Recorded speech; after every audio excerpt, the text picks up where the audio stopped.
Good morning students. Today we will learn about the 3D shapes. 3D shapes. अब तक हमने 2D shapes के बारे में पढ़ा था. 2D shapes lie in plane and having 2 dimension length and breadth. अब एक dimension और बढ़ गई. क्या बढ़ गई? Height. So a solid which occupies space and has length, breadth and height is called 3D shape. वो solid जो स्पेस ऑक्यूपाई करे, स्पेस को घेरे, यानी जैसे ये डस्टर है, इसने अपना एक स्पेस ले रखा है, मेरे हैंड पर स्पेस ऑक्यूपाई कर रखा है. जब तक मैं इसको यहां से रिमूव नहीं करूंगी, मैं इसके ऊपर इसकी जगह पे किसी और को नहीं रख सकती. मैं इसके ऊपर रख सकती हूँ, लेकिन अगर मैं चाहूं जितने पोर्शन में ये है उतने पोर्शन में कुछ और रख दूं तो वो पॉसिबल नहीं है, क्योंकि इसने अपनी जगह ऑक्यूपाई कर रखी है. मैं इसके ऊपर तो सेट कर सकती हूँ मार्कर को. ये मार्कर कहाँ है? इसके अप साइड लाई कर रहे हैं, लेकिन जो स्पेस इसने ऑक्यूपाई कर रखा है उस पे जब तक मैं इसको नहीं हटाऊंगी, कुछ और नहीं रख सकती. मैंने इसको यहाँ से हटा दिया, तो अब इसकी जगह पे मैं मार्कर रख सकती हूँ.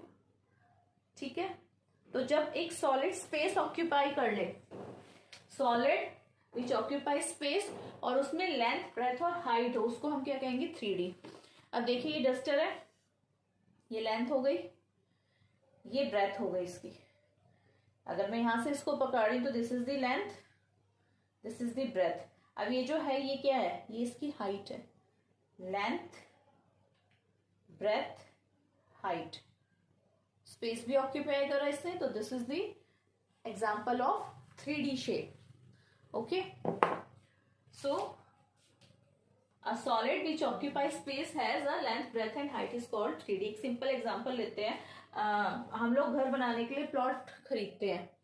तो जब हम प्लॉट खरीदते हैं बेटा, तो क्या होता है उसमें? सिर्फ सपोज ये रेक्टेंगुलर शेप में प्लॉट है, लेंथ और ब्रेथ होती है, प्लेन प्लॉट है.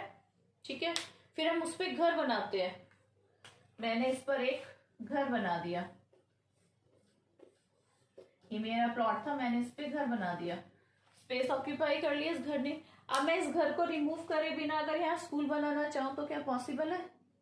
नहीं है, क्योंकि घर ने अपना स्पेस ऑक्यूपाई कर लिया है. तो जो घर है उसमें क्या होती है? लेंथ भी होती है, ब्रेथ भी होती है और हाइट भी होती है. This is the example of 3D. जब तक प्लेन प्लॉट था, वो घर नहीं बना था, वो 2D था, उसमें लेंथ और ब्रेथ थी. लेकिन जब हमने उसमें एक घर बना दिया, स्पेस ऑक्यूपाई करा दिया, तो उस घर की हाइट भी बनी होगी. भाई फर्स्ट फ्लोर तक है, सेकंड फ्लोर है, थर्ड फ्लोर है, हाइट बढ़ती चली गई, तो वो क्या बन गया? 3D. तो घर किसका एग्जांपल है? 3D का. और खाली प्लॉट क्या होता है? 2D, क्योंकि उसमें लेंथ और ब्रेथ ही होती है.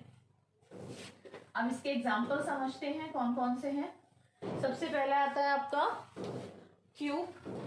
क्यूब में क्या होता है? All sides are equal. जितने की जितनी साइड है वो सारी इक्वल लेंथ की होती है. इसको हम क्यूब कहते हैं. इसमें वर्टिसेस होते हैं 8. वर्टिसेस कॉर्नर्स, जहां पे एंगल फॉर्म हो जाए, जहां पे 2 आर्म्स मिल जाए. तो अगर मैं वर्टिसेस की बात करूं तो 8 कैसे हुए? देखो फिगर कैसे बनती है. ये मैं यहां करके दिखाती हूँ, मैं फिर रब कर दूंगी बीच में. देखिए क्यूब कैसे बना. एक स्क्वायर लिया, स्क्वायर के कितने वर्टेक्स, कितने कॉर्नर? 1 2 3 4 4 कॉर्नर. इसके ऊपर एक क्यूब, एक स्क्वायर और रखा. अब कितने कॉर्नर हो गए? 1 2 3 4 8 कॉर्नर. 4 पहले वाले के, 4 अब के, यानी 8 वर्टिसेस हो गए. तो 8 वर्टिसेस. अब एज लिखनी है. एजेस क्या होती है? एजेस वो होती है जो 2 फेसेस को ज्वाइंट करती है. ठीक है. अब देखो हम मिलाते हैं इसको. हमने क्यूबॉइड बनाना है. 1 2 3 4 4 हमने जो अभी बनाई, और 4 इस वाले स्क्वायर की थी और 4 इसकी थी.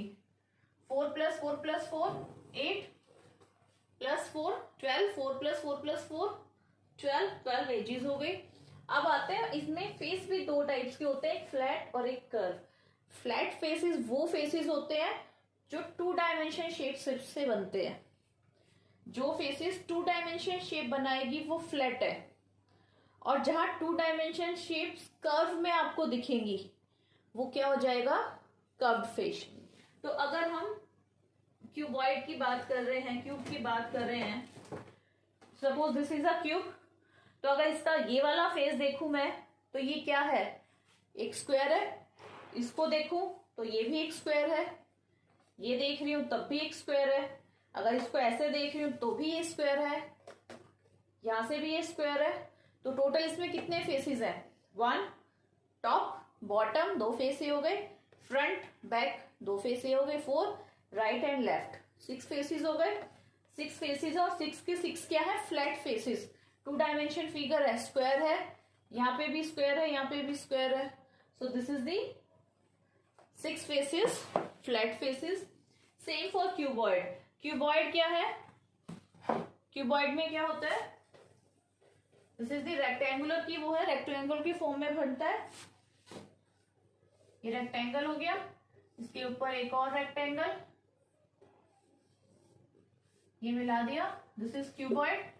तो जो क्यूब की प्रॉपर्टी है सेम क्यूबॉइड की होती है। क्यूब में सारी साइड्स इक्वल होती है, लेंथ ब्रेथ हाइट इक्वल होती है क्यूब की, और क्यूबॉइड में ऐसा नहीं होता है, लेंथ ब्रेथ और हाइट डिफरेंट होती है। सो क्यूबॉइड में वर्टिसेस तो 80 होंगे, एज 12 और फ्लैट फेसेस 6, कर्व फेस होता ही नहीं। अब आते हैं slender. Next is slender. Slender की शेप ऐसी होती है, ये सर्कल, बीच में क्या होता है, हाइट, इसको हम कहते हैं स्लेंडर। अब इसमें देखो एक भी वर्टेक्स नहीं है। वर्टेक्स कब बनता है, जब 2 रेज मिलती है। भाई जब 2 रे एक दूसरे को मिली है, कॉर्नर बना तो यहाँ पे एंगल फॉर्म हो गया। अब इसमें तो कोई कॉर्नर ही नहीं है, तो इसमें वर्टेक्स होता ही नहीं है, इसमें वर्टेक्स होता ही नहीं है।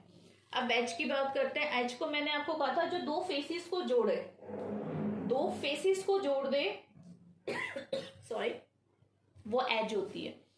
अब देखो, तो पहले तो हम फेसेस फाइंड आउट कर ले, यहाँ कितने हैं, कितने फ्लैट फेस है, कितने कर्व फेस है। तो for cylinder I think this is the perfect example. This is a pen holder. ये पोर्शन देखिए, गणपति जी को मत देखिए, इसको देखिए। This is the cylindrical shape, circle height, ये सिलेंडर है। अब पहले हम इसके फ्लैट फेस की बात करते हैं। तो ये देखो, ये जो फेस है ये क्या है, एक सर्कल, और ये जो नीचे वाला फेस है ये भी एक सर्कल है। तो मैंने आपको बताया सर्कल क्या होता है, 2D फेस है, तो इसमें कितने सर्कल है, 1 और 2, यानी इसमें 2 फ्लैट फेसेस है। अब ये वाला पोर्शन जो है, ये जो हाइट है इसकी, क्या हो रही है, कर्व शेप में है, घूम रही है। ये कोई 2 डायमेंशन फिगर नहीं है, पर this is also a face, so इसको हम कहते हैं कर्व्ड फेस। इसमें 1 कर्व फेस है। इसका जो टॉप है वो एक सर्कल है, बॉटम है वो भी एक सर्कल है। सर्कल एक 2D फिगर है, 2D फिगर यानी फ्लैट फेस। तो इसमें कितने फेस हैं, फ्लैट 2, और कर्व फेस कितने हैं, 1। ठीक है, अब एज की बात करते हैं। एज वो होती है जो 2 फेसेस को ज्वाइंट करती है। भाई क्यूब और क्यूबॉइड में तो सारे फेसेस को हर लाइन ज्वाइंट कर रही है, ठीक है। एज वो है जो 2 फेसेस को ज्वाइंट कर रही है। तो अगर ये ऊपर फ्लैट फेस है, तो फ्लैट फेस को जोड़ने वाली ये जो लाइन है ये क्या है, एक एज। ऐसे ही ये एक फ्लैट फेस है, नीचे ये एक सर्कल है, इसको जोड़ने वाली एक ये लाइन है, दिस इज ऑल्सो एज। तो ये जो लाइन्स है ना, इसको हम कहते हैं एज, जो 2 फेसेस को जोड़ दे। तो यहाँ पे 2 फेसेस इनसे जुड़ रहे हैं, एक एज ये है, एक एज ये है। सो इन सिलेंडर हैविंग 2 एज। अब कोन की बात करते हैं। कोन, बर्थडे कैप आप लोगों ने देखी होगी, ठीक है। बर्थडे कैप कुछ इस टाइप की होती है। अब इसमें एक कॉर्नर मिल गया, तो यानी एक वर्टेक्स होता है, ठीक है। अब देखो, इसका जो नीचे ये होता है, ये एक सर्कल होता है, होल पोर्शन होता है, सर्कल होता है। सर्कल तो यानी फ्लैट फेस, एक फ्लैट फेस हो गया। और ये जो होता है ये क्या होता है, ट्रायंगल की शेप में रोटेट हो रहा होता है, तो ये कौन सा फेस हो गया, कर्व। एक कर्व फेस है, एक फ्लैट फेस है। अब एक कर्व और फ्लैट को जोड़ने वाली एज कौन सी है, ये इस वाली से ये फ्लैट और कर्व फेस जुड़ रहे हैं, तो इसमें एज कितनी होती है, 1। ओके, नेक्स्ट है स्फीयर। अब स्फीयर और सर्कल में क्या डिफरेंस है? स्फीयर भाई जैसे सपोज ये प्लेग्राउंड है और बचपन में हम वो खेलते थे स्टैपू वगैरह, हम कुछ इस टाइप से बना देते थे शेप। ये सर्कल है और यहाँ पे 2 रेक्टेंगल समथिंग इस टाइप से बनाकर उसमें हमें स्टैपू अपना जो एक पत्थर होता था स्टोन वो डालना होता था। इस सर्कल के अंदर हम स्टोन को डाल सकते हैं। ये सर्कल है, इस सर्कल के अंदर प्लेन फिगर है, इसके अंदर हम कुछ भी रख सकते हैं इसको हटाए बिना। ये सर्कल है। लेकिन अगर मैं यहाँ पे फुटबॉल रख दूं, मैं अपने हाथ पे एक बॉल रख लूं, फुटबॉल रख लूं, और मैं ये कहूं कि भाई अब मैं इस फुटबॉल को हटाए बिना यहाँ पे कुछ और चीज रख दो, तो वो पॉसिबल नहीं होगा, क्योंकि फुटबॉल ने अपना एक स्पेस ऑक्यूपाई कर लिया है। तो वो सॉलिड जो सर्कल की शेप में है और स्पेस ऑक्यूपाई कर जाए, जगह घेर जाए, वो क्या हो जाते हैं? स्फीयर। ठीक है, बैक से एग्जांपल है इसका बॉल। सबको पता है जो बॉल है वो स्पेस ऑक्यूपाई करती है, दिखती गोल है, गोल है, सर्कल की तरह दिखती है, लेकिन उसने स्पेस ऑक्यूपाई कर लिया तो वो क्या आ गई? सॉलिड, 3D शेप्स आ गई इसकी।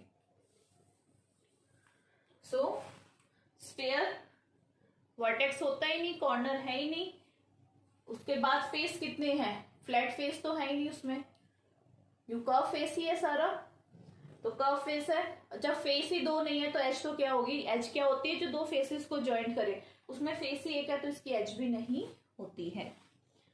ओके, नेक्स्ट आते हैं पिरामिड और प्रिज्म, वो समझते हैं। उससे पहले एक चीज और देख लीजिए, जो 3D शेप्स होती हैं वो स्पेस में लाई करती हैं, 2D शेप्स लाई करती हैं प्लेन में। जब भी 2D शेप्स की बात होती थी तो क्वेश्चंस में लिखा होता है लाई in a plane, 3D shapes की बात होगी तो lie in a space. Okay, now pyramid and prism. Now prism and pyramid.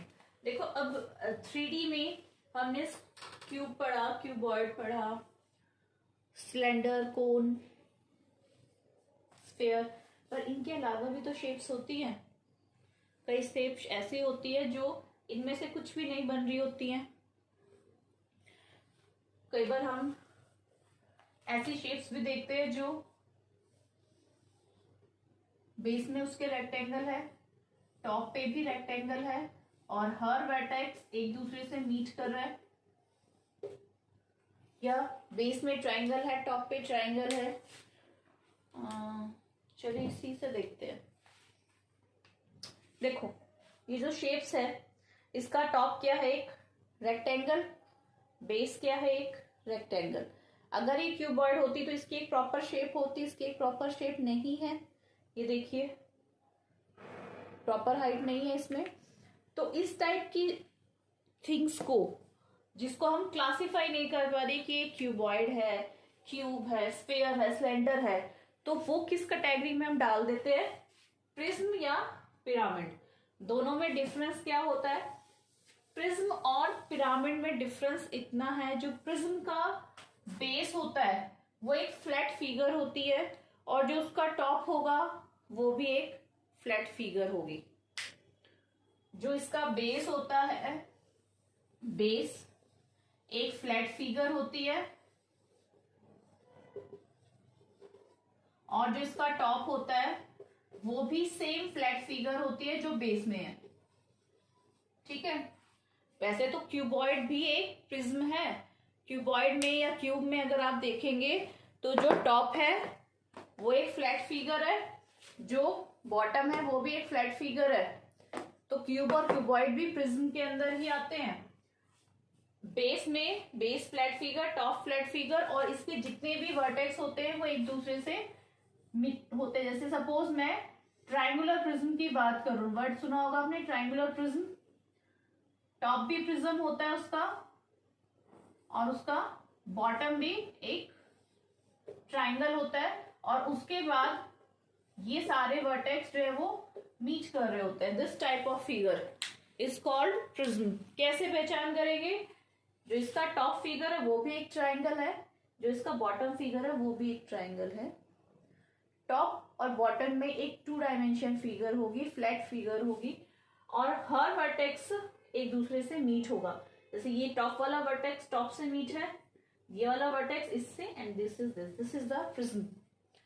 Next आता है पिरामिड। पिरामिड में एक फ्लैट फिगर होती है, बेस एक फ्लैट फिगर होती है, ट्राइंगल ही ले लेते हैं। फ्लैट फिगर के जितने भी वर्टेक्स होते हैं, 3 वर्टेक्स है, वो एक टॉप पर कॉमन वर्टेक्स से जाकर मीट होते हैं। This is the pyramid. This is the pyramid. Base एक फ्लैट फिगर होता है, इस फ्लैट फिगर के बाहर कहीं भी एक वर्टेक्स होगा जिससे इस फ्लैट फिगर के सारे वर्टेक्स जाकर मीट करेंगे। इसके टॉप में क्या है, सॉरी इसके बॉटम में क्या है, triangle. So this is the triangular pyramid. इसके बेस में क्या है, ट्राइंगल, और टॉप पे भी ट्राइंगल है, तो this is triangular prism. Triangular pyramid, triangular prism. Top और बॉटम सेम फ्लैट फिगर तो प्रिज्म है, और अगर सिर्फ उसमें बेस है, टॉप नहीं है, और सारे वर्टेक्स एक कॉमन वर्टेक्स को जाके मीट करें तो वो पिरामिड है। This is triangular pyramid. अगर मैं बात करूं, सपोज एक स्क्वायर है, ये कॉमन वर्टेक्स हो गया, इससे ये सारे वर्टेक्स मीट कर रहे हैं कॉमन वर्टेक्स से, तो मैं इस फिगर को रीड क्या करूंगी, मैं इसको देखूंगी, दिस इज स्क्वायर, तो this is square pyramid. Square pyramid. अगर स्क्वायर प्रिज्म बनेगा तो कैसा बनेगा, ये इसका सारे वर्टेक्स मीट करेंगे एक दूसरे से, सॉरी ये आपकी जो शेप आएगी क्यूब की ही आ जाएगी। तो क्यूब और क्यूबॉइड जो है वो प्रिज्म भी है, क्योंकि बेस और बॉटम सेम होते हैं और हर वर्टेक्स एक दूसरे से मीट करता है। So this is the difference between pyramid and prism. I hope you understand this. Now let us start our exercise.